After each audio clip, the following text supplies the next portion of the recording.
बहू जाना चाह रही थी मेके। उसने अपने शौहर से या अपनी सास से कहा कि मुझे घर जाना है। तब एक पहलू तो यह है कि वो शाम को बेटा घर आया तो अम्मा कहती है कि पुत्र देख, बेटा नहीं चाह रहा था कि वो जाए, तो अम्मा उसको उसकी ज़हन साजी करती है, कहती बेटा देख, तू हर वक्त अपनी माँ के पास रहता है, बाप के पास रहता है, बहन भाइयों के पास रहता है, तो बेचारी अगर 6 माह के बाद 3 माह के बाद तकाजा करती है तो उसका भी तो दिल करता है ना अपने माँ बाप से मिलने। अब बच्चा नरम होता है, वो शौक से गाड़ी निकालता है, शौक से छोड़ने जाता है, उसके दिल में मोहब्बत फरोग पकड़ गई।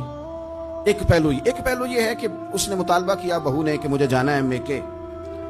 तो सास साहबा ने शाम को अपने बेटे से कहा कि कोई तरीका तो नहीं ना रोज जाने का, और जब ये वहां से होके आती है तो इसका लहजा ठीक नहीं रहता, फिर ये इसको गलत मशवरे मिलते हैं। तो पहले तो वो साहब वैसे लड़ाई शुरू कर देंगे कि जाना ही नहीं, और जब बात बड़ी बढ़ेगी तो वो जाएंगे तो साथ ये कहेंगे कि जाऊंगा जरूर पर दरवाजे पे छोड़ के आ जाऊंगा, मैंने अंदर क्यों कि ये भी किसी ने पीछे से उसको भरा है। आप किसी बंदे के बारे में भी, किसी के बारे में, हमारे तमाम जगहों पे इसी तरह ही होता है। दोस्तों की महफिल हो, तंजीमें हो, हमारे दफातर हो, सब जगह कुछ लोग बाकायदा काम करते हैं नफरतें भरने का। ओ फलाना तुमने देखा क्या कर रहा था, ज़हन बनाते हैं, बंदा उससे एलर्जी खाने लगता है, नफरत करता है। कुछ ज़हन बनाते हैं यार कितना भला आदमी है, देखो कितने वक्त पे आता है, बेचारा घर में इसके कोई और है भी नहीं, फिर भी छुट्टी नहीं करता, वक्त पे आता है। तो ये ज़हन साजी नफरतों की भी लोग करते हैं, मोहब्बतों की भी।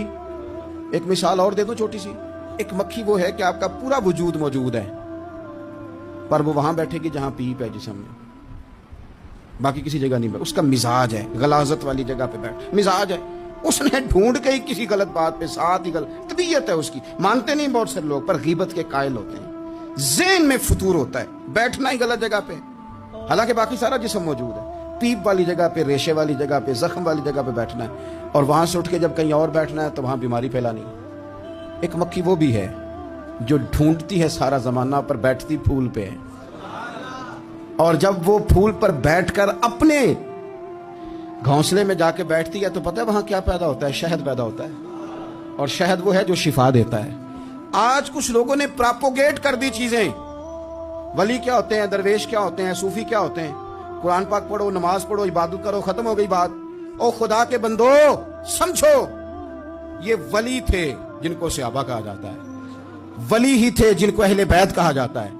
कुरान पाक के दिफा के लिए, अहादीस की हुर्मत के लिए, दीन की तबलीग के लिए जो मैदानों में निकला करते थे उन्हें वली कहा जाता था। वली का माना अल्लाह का दोस्त, इनसे प्यार करना,